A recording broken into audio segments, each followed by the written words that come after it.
All right, hey everyone, welcome back to D-Pod. So today we have another special episode. We're trying out a new topic.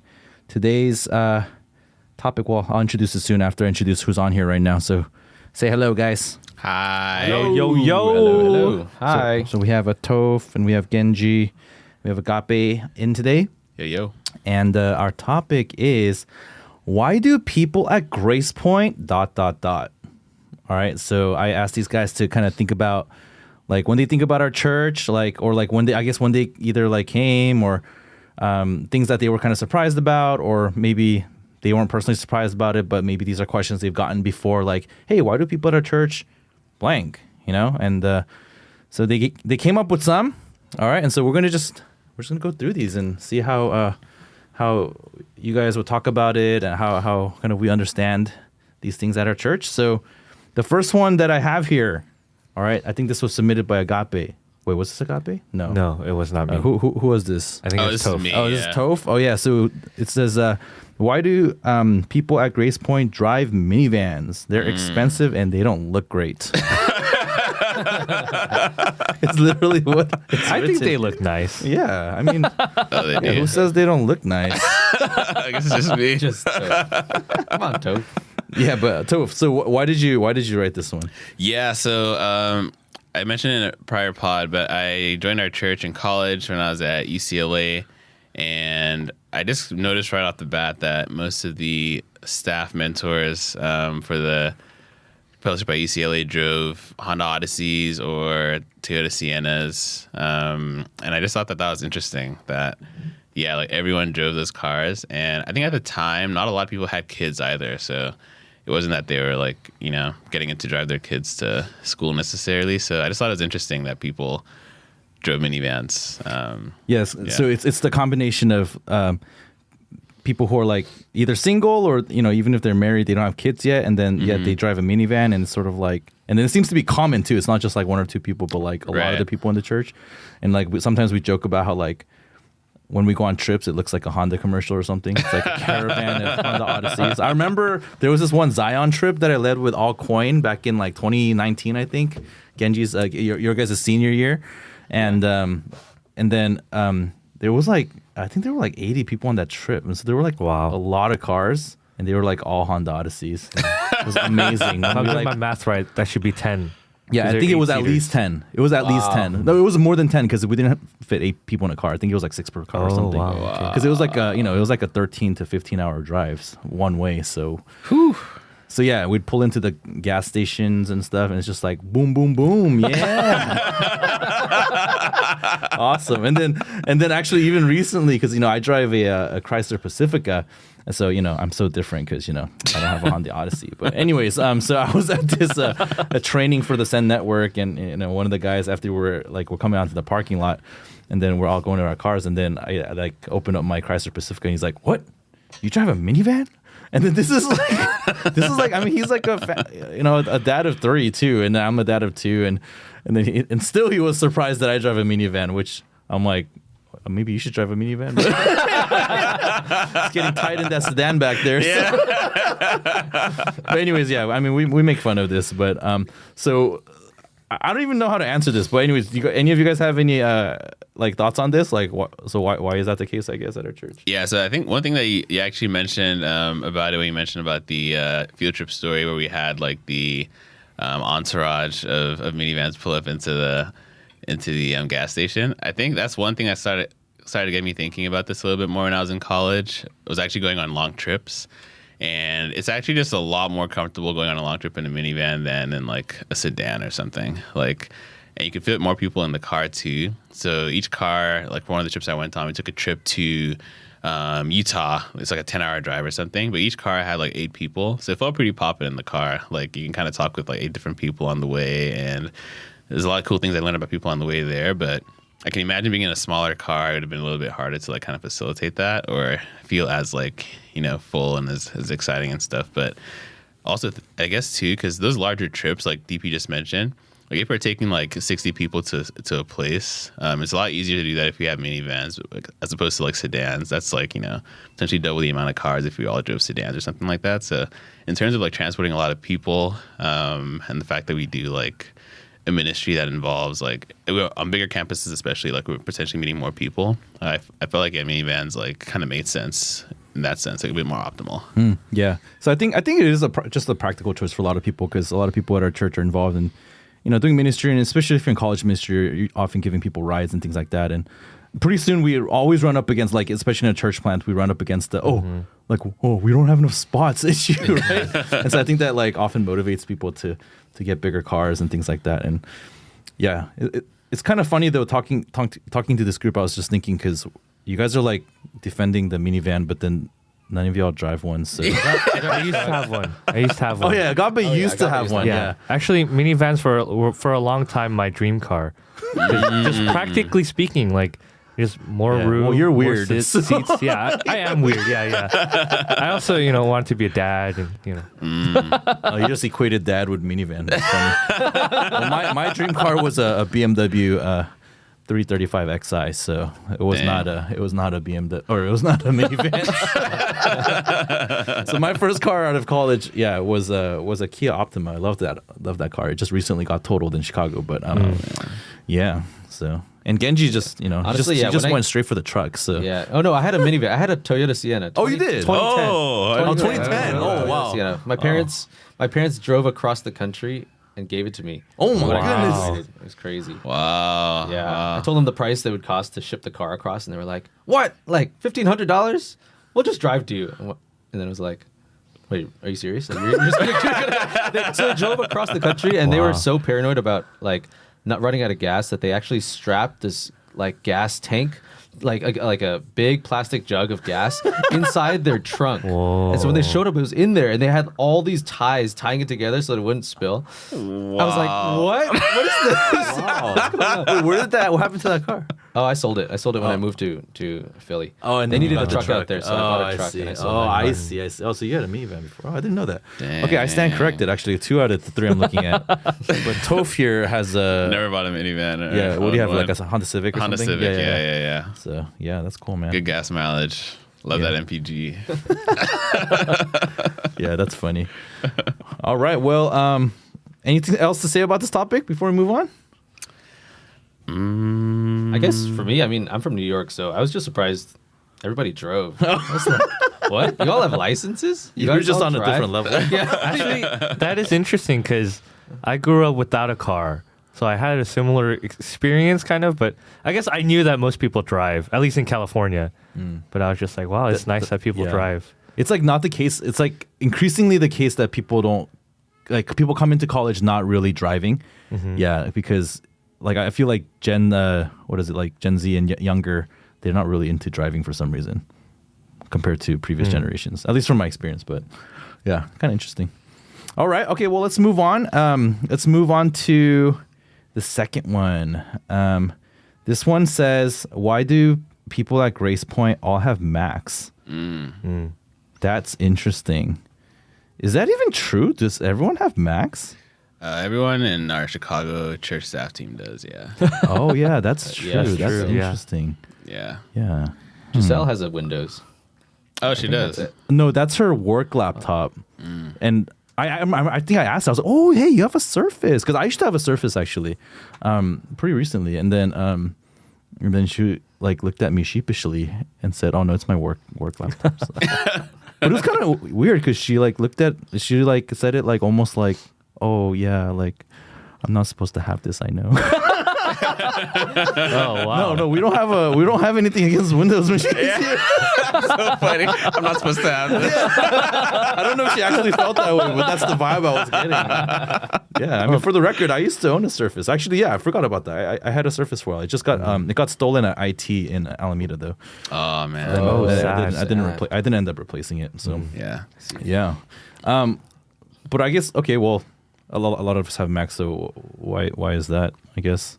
You know, actually, when I was in high school, because in Nigeria, like Apple products are just like high end, like that's like top tier prestige products. So pretty much no one had Apple products except really like wealthy or well-off people. So all my friends and I, we called anyone who had like Apple products like basically like snobs. And we're like, oh, like yeah, these sellouts, Apple like snobs. Apple snobs, yeah, exactly. Dang. Yeah. So everyone has to have like like anything you have has to be like Windows or Android and stuff like that. And For the longest time, I tried to hold out. So I came to America and stuff, and I just only had an Android. I had this $500 Windows laptop I bought at the start of college.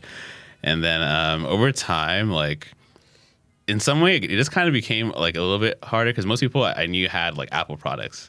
And then one year, my laptop gave out. I literally could not like use it for more than 5 minutes unplugged without it like breaking down. But my friends and Max never had those types of issues. So like in this period of like a year, I changed like all my stuff from like Windows and Android to Apple.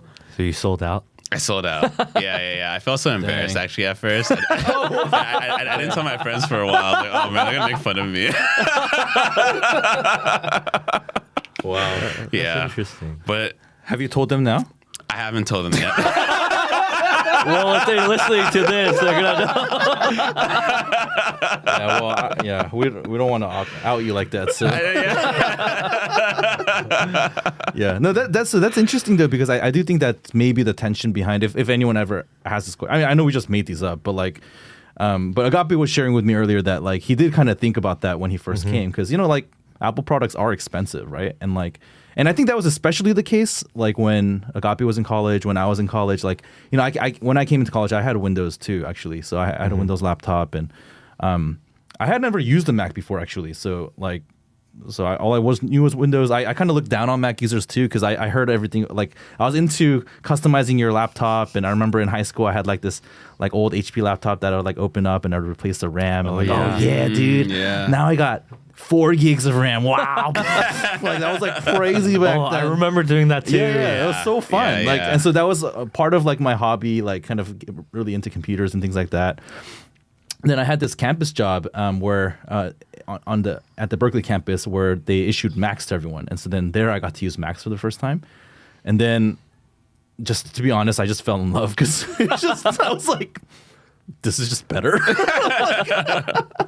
Yeah. And then the Macs, I don't know, at that time especially, like Macs were more expensive, and I remember kind of saving up, and then I got some scholarship money, and then I bought a Mac, and I actually ended up using that computer for like 10 years. So in some ways I felt like it was worth the money. Yeah, but there's definitely holdouts at our church. Like Yep. among the pastors, it's funny. Like there's a couple who still are very loyal Windows users, and whenever we're together, there's always the Mac versus Windows debate, as we all kind of share about the latest tools that we're using and things to kind of our workflow and stuff like that. But then the couple of Windows users can't really be part of that discussion, so they have their own discussion. It's kind of interesting. Yeah. Nice. Any last comments on that before we move on? The one reason Macs are one sort of church related reason why Macs are awesome is when we went to Cambodia, when we're like, or if you're on a mission trip, but this was in Cambodia where we had no Wi-Fi, we just had our laptops, and we needed to send files to one another. And if you don't have like a hard drive or anything like that, Mac has this thing called AirDrop. And AirDrop is incredible. You don't need Wi-Fi. You just have 2 Macs and you can send files, whatever size. It's awesome. And it's super fast. Like, So I talked about being an Android holdout before, and to do cross-device transfers on Android wirelessly, you have to use Bluetooth, and it literally just takes like forever to transfer anything. So AirDrop was so revolutionary to me. Like, the cross-device synergy with Apple is pretty awesome. Yeah. The ironic thing is that AirDrop uses Bluetooth. Oh, I know, but like Bluetooth over Android, I mean, is like super slow. I don't know why it's faster with Apple, but yeah. That's funny. Oh man. But yeah, AirDrop is not a reason to get a Mac. So. No, it's not. Yeah, it's not. All right, let's move on. All right, so the next question here says, why do Gracepoint people only hang out with each other? Yeah, man. Why you only hang out with each other? Because you don't have friends. Kidding. We're friends. Man,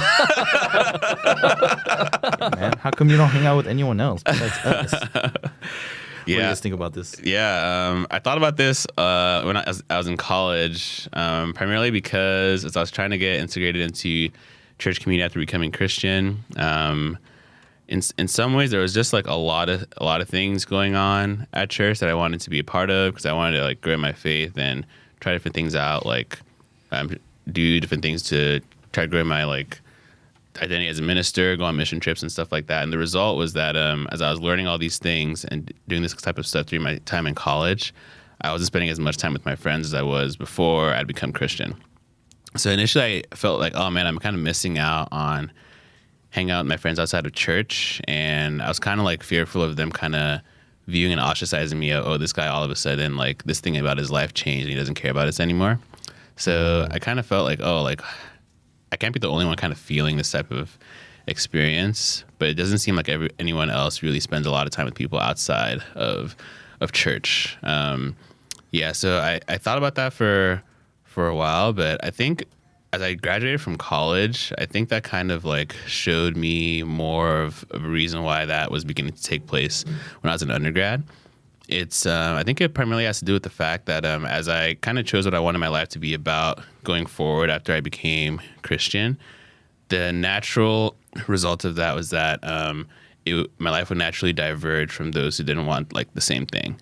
And I think during college it was kind of hard to see how big the disparity was because we're all kind of doing the same stuff, going to school and trying to graduate and stuff like that. But once we left college and we have finite amount of time, me wanting my life to be about like doing ministry and serving God alongside other Christians, and then not wanting to do that, like our lives are so different now. So I think I was starting to feel that a little bit more in college. I think that kind of explains a little bit about like, why like we might not hang out as much because our values are so different. But not to say I don't still keep in touch with them though. Like I still keep in touch with a lot of my friends from college and before. But I think it does feel a little bit different now, or a lot different now, because what I want my life to be about is so different from what their life is about currently. Yeah, that's interesting. So yeah, because I mean the way this was worded, right? It's sort of a straw man because the question's not really why do they only hang out with each other, right? I mean, because obviously we hang out with other people too, right? But it's sort of the frequency or the kind of like, oh man, there really seems to be an emphasis on like hanging out with fellow Gracepoint people or fellow church people, and like maybe it starts to feel like this like ingrown thing after a while, and it's like, is it weird? Is that a weird thing, or is? But to me, I'm like, well, I think that's actually really good. Like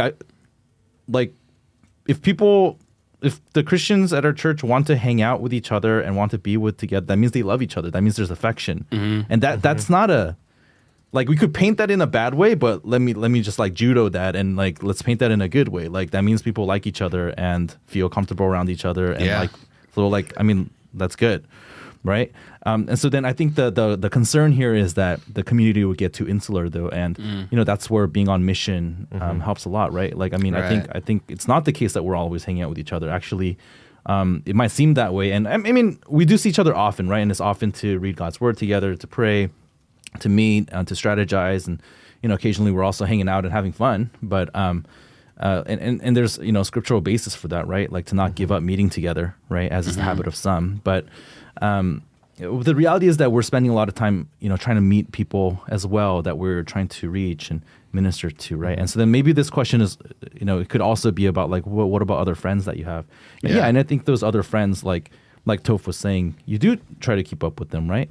But then the thing is, like, as you get older, like people do diverge, like because everyone's busy. Like my high school friends and I, like we used to see each other a lot more in our 20s. But the thing is, like everyone's busy now. Like a lot of them are like doctors and lawyers now. Like most of them are married now. Some of them are starting to have kids as well. Like I have a kid, and people have moved to various parts of the country. Like it just is harder to see each other, right? And so it's not a function of like, oh, like I don't want to see you. No, like I would love to spend time with them actually. And and anytime they're in, like, I whenever we have a chance to catch up, I tell them, hey, if you're in Chicago, come on, like, let me know. Even if you have a layover or something, like we'll catch up or whatever. Right? So I don't know, like it. But I do think that for Christians, it is very important for Christians to know how to draw strength from other Christians. Yeah. And so, and then I think at our church, we have like a very wide network of people. I think if you're really part of actually like a small church where you don't have that many relationships, then it's really necessary for you to connect with other Christians at other churches too. And I think maybe at our church, we don't feel that as much because there's just like hundreds of people that we know throughout our network already. So. Yeah. So moving on, the next one is, why do people at Gracepoint read the ESV? That's interesting. Agape, you wrote this, right?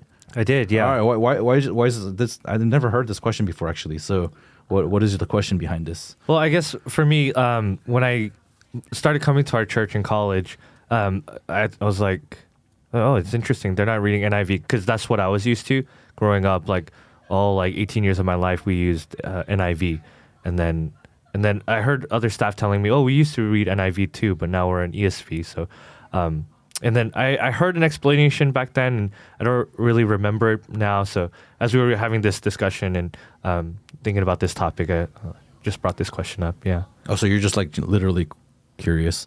Yeah, it's a little hard for me to kind of articulate why our church I see. uses that now. So yeah, it's a genuine question. Well, for me, I guess I've always read ESV. I just like the first church I went to in high school, that youth group, they were ESV. This church was ESV. I guess that's all I knew. That's why I'm on ESV, I guess. Oh, interesting. Okay, so a lot of churches in our denomination read ESV. I think the popular translations that are used in kind of our circle of Christianity is like NIV, ESV, and then in Southern Baptist circles, I guess the CSB is kind of popular, and and then there's a variety of other ones. So we just gotta choose one. So I think that's sort of what it is. The ESV is, it's a pretty good translation. It's got a lot of the most recent scholarship, and then it's more of the word for word style of translation, which is good for study, right? Because generally it tends to use the same English translation. Like it tries to be pretty disciplined about using the same translation when that word comes up again, or in the original Greek or the original Hebrew comes up. So yeah, I mean it's not 100% true. I mean they have things where it's different too, but yeah, I don't think there's like a really lengthy explanation for this. Yeah, it is just sort of what we do, and I know that some churches are kind of a lot more fluid, like in terms of like just whatever,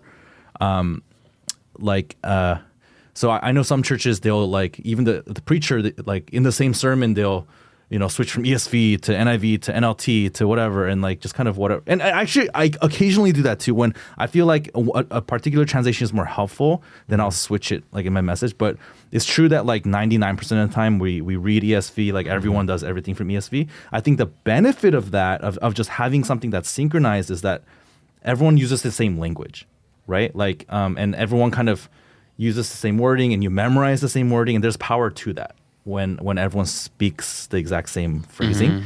So I think that's one of the benefits of all reading ESV. Yeah, and so that's not particular to the ESV though, right? It's just kind of the whole issue of, as a church, just deciding to just use this as our default text. Yeah. Right. Yeah. Okay. Cool. So the next question is, why are there so many CS majors at Gracepoint? Yeah, so CS is computer science, and there are a lot of computer science majors, a lot of coders at our church, and the reason is pretty simple. It's because it's the best major there is. So yeah, that's about it. Cool. All right. Well, so next question. So why do people at Gracepoint date secretly? Sorry, this is a very jarring shift here, but that's the next one that's written.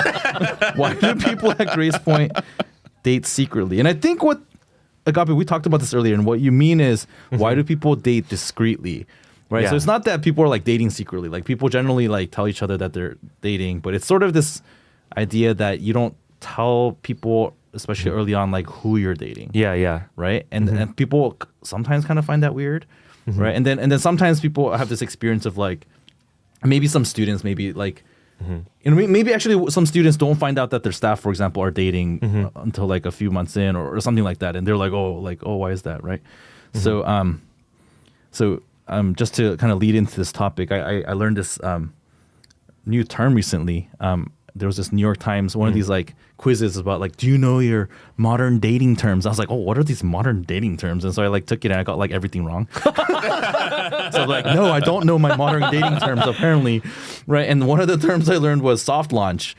Do you guys know what soft launch is? I have no idea. Heard of soft launch. Yeah, soft launch is apparently, so like it's usually on social media when people like post a picture, or like, it signifies that there's a relationship status change. Like, like they basically started a relationship, but it's very vague. It's like a blurred it's just like a shoulder, or it's like it's a picture of two people holding hands, and it's like unclear who it is, and so it's a soft launch because it's like, yeah. Oh, okay. Like, yeah. So it's sort of like I was. Oh, is this like that's like discreet dating? Yeah, it is. Wow. Interesting. So that's the thing that people do nowadays. I guess so. Yeah. Wow. Oh no. Oh. I mean, I don't know how common it is, but they're okay, just saying okay. there's a term. There's a term for it. Like Okay. like that was a soft launch or whatever. I don't know. Right. I don't know how to use it in a sentence. So, so anyways, so why do people do that?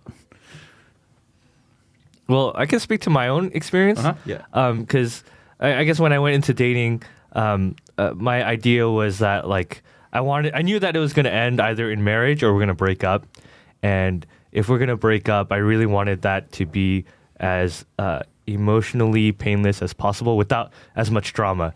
And I knew one of the things to that is like if people know who we're dating, especially in the earlier stages, and we decide like, hey, it's not going towards marriage and we're not really clicking and we're going to end it. Like it's a lot easier to end it if nobody really knows who the other person is. And there's just drama, you know, and it's kind of emotionally painful. So I just committed to not telling people until I knew that like we're moving towards that direction. So just personally. Yeah. Yeah, and I think that is basically what it is, but kind of if I try to zoom out a little bit from like what you're sharing personally, I think there's a sense in which like people all know like, you know, you're going on a date to try to figure you're dating to figure out, okay, is this person the right person to marry? Like, you know, like is this the person I want to spend the rest of my life with? And in a lot of cases, like the person you date, you realize actually no. Like I mean, this person's really cool, and you know I like them, you know, as a person, but like this is not the person I'm going to get married to, right? And so then we want to be able to end that dating relationship in the kind of least disruptive way as possible, especially because if you're dating within our church, for example, like another Gracepoint person, like dating another Gracepoint person, like both those people want to stay at our church, right? And so like but then a phenomenon that happens in a lot of churches is, you know, basically that, you know, if two people are dating, everyone knows about it, like, oh, it's like a big deal. Then like, and then if they break up, it's like really awkward really fast, right? Because now like, you know, like, and all that, like all the girls' friends know, like, oh, you know, that's the ex, and all the guys too. And so now like all these people are off limits, and like it's just a lot of drama. And then a lot in some cases, like, you know, they can't attend the same church anymore, right? Because it's just too much, and there's just no more marriage prospects and things like that. And so, I don't know. It's not a perfect solution, but like that's one of the ways in which I think we've tried to handle that, to try to, for the sake of the other person, for the sake of myself, like, you know, kind of withholding, or like, you know, because everyone wants to, like, you know, when you start dating, you're like, oh, like I want to tell people, like it's so awesome or whatever, like it's so fun, like, but then kind of just withholding that impulse until you're both kind of sure this is going in the right direction, right? And then I think people start sharing about it. So especially after I proposed and she said yes, I literally told everybody. Yeah, everybody. We couldn't get him to stop talking. It was really like, oh my gosh, yeah, you're bringing back bad memories for me. Yeah, and then you know this other, okay, this is a little bit subtle, but you know I think it also helps with this, that because there's kind of a momentum when you start telling people, and like and you know, let's say I start dating and it's like, oh man, I was so like, and like, oh, she's so awesome, she's so cute, and like, you know, and then like you're telling everybody, and then it's like suddenly now everyone's rooting for you, right? So then it becomes, now it's gonna sound weird, but it's gonna become really hard to break that relationship up. Yeah. But maybe you realize after a few dates, I don't think this is the right person actually. But now you've told everybody and everyone's rooting for you. So it's actually, I would make the argument that it's actually harder to like kind of think more objectively about that situation. And like, so again, this is a subtle point. I'm not saying that this is the only reason, but you know, it's kind of that combined with sort of, you know, just protecting each other in the context of a really close community like ours. I think it makes sense for people to kind of be wary of, you know, because once you tell people, you can't take that back either. There's no undo button when it comes to telling people. So kind of thinking twice about doing that until you're more ready to talk about it, I think is a stance that a lot of people have at our church, which is why then I think people would ask a question like, oh, how come people seem to date secretly here? Okay. So now related to this is the way that this was phrased is, how come people at Gracepoint like don't kiss their spouses? Like, I've never seen married people kiss. It's hard to tell that they're married. Well, there's this little ring on their finger that tells you that they're married, but I guess you don't know to whom is the point here. So That's interesting. So what do you guys think about this? Honestly, I would not want to see that. Like, that would just be too much. Yes, for me. I wanted to say like, well, if you want to see it, you can just ask. Like, could you prove to me that you guys are married? And just a little popo, like just a little popo is fine. Like, That's Korean for kiss. yeah, popo is Korean for kiss. So, yeah, that's interesting. Yeah. I get where this is coming from, like, and I think partially it's because maybe it's because we're started as an Asian church, and so there's sort of a certain level of, I think, more kind of physical modesty when it comes to Asian culture, especially if you're like first or 1.5 gen, and then like if you're second gen like me and your parents were first gen. My parents like never showed physical affection to each other like at home, and so I think part of it's that. I think part of it's just like a cultural thing. Because, like I've attended other kind of more multi-ethnic churches or more white churches.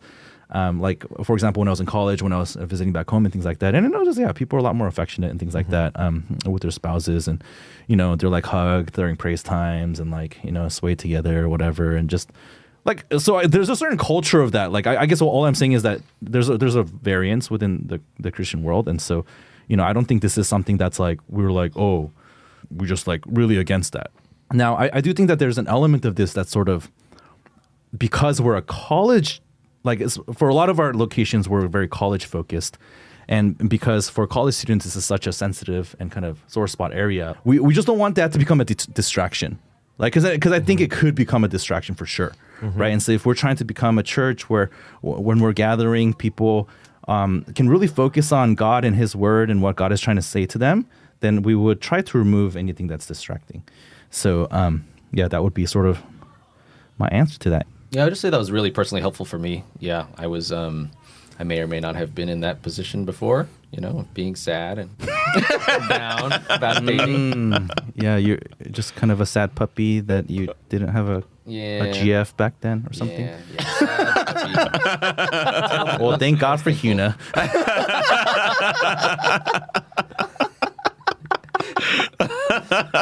God is good. Amen.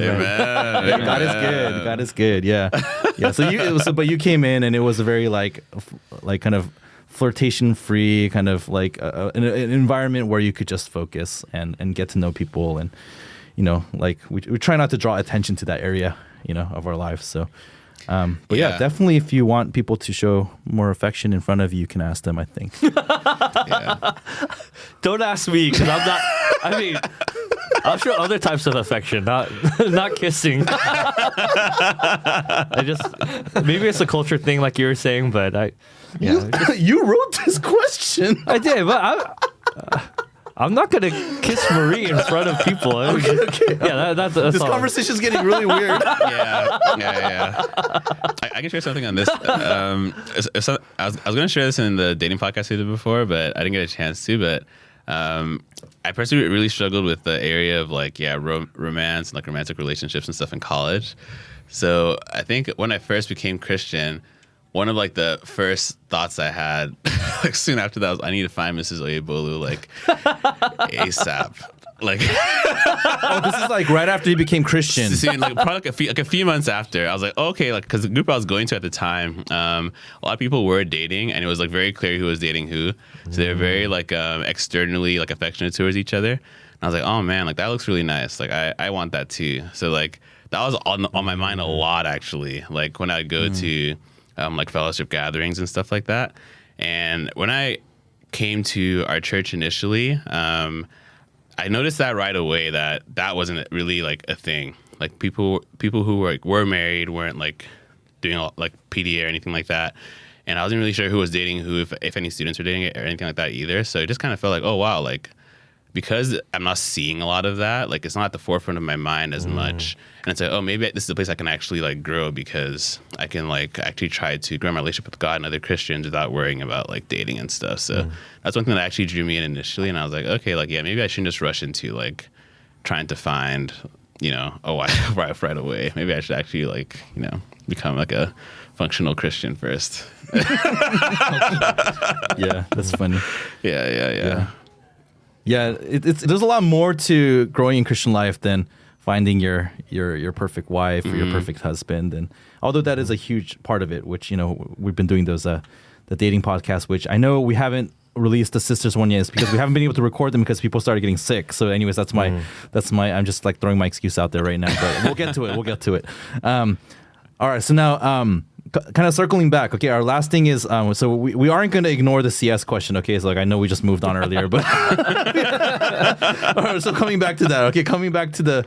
Okay, so why are there so many, like, I know I've actually gotten this question, like, do you have to be a computer science, like you have to be a software engineer to like be at this church or to serve at this church? It seems like everyone is like what's up with that? Like, like, so what do you guys think about that? I mean, not that you guys are all CS majors actually, right? Because Toph, you're in finance, and I guess Agape, you're sort of in like IT, but it's not really. I mean, you were CS, but cognitive science. You were cognitive science, and so you love to make that joke. I'm just not going to let you do it. Okay, so I'm just going to make you just say it plainly that you were just cog sci. But it is common. So how do you guys think about that? Like, or, what's your explanation for what's going on there? I think the explanation I'd give is that like a lot of our church does college ministry. So we meet up with, whenever we can, we go to campus, we meet up with college students, we meet up with people, and we do outreach, and we try to, meet new students and things like that. And college, like, schedules for college students are like all over the place because, for whatever reason that is, right? And so like just being a CS major who works remotely, just the job flexibility, and just like that makes doing that sort of thing a lot more. It makes it a lot easier just to do that sort of thing, like to be able to go and meet students with a flexible schedule. So I think that's a big one. And then also because of church planning, like as a remote CS employee, I was able to. It was very flexible for me to be able to move over to Philly when I moved over to Philly, and then to move to Chicago when I got engaged. Like the fact that I had a remote job made all of that a lot easier. So you are saying that you should be CS? I'm just saying it's nice.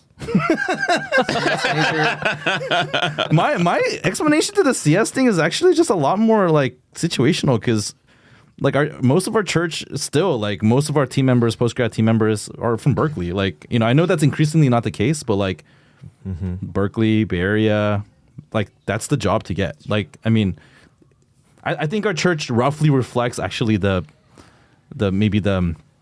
majors at Berkeley, actually, like, because CS is just like by far the biggest major, I think. So so I don't know, like, and then so even people not at our church in the Bay Area, like, even if you're like an English major, like people get jobs in CS, like so it's just sort of what it's like over there, right? And so I think that's actually where a lot of it stemmed, right? And then what happens is people hear stories like what Genji said, right? Because you'll hear stuff like that. You'll hear like Genji and the hundreds of other software engineers at our church be like, oh man, it's so awesome, like to have such a flexible job, and and it is very conducive for ministry, right? And so then it's sort of like people look at that.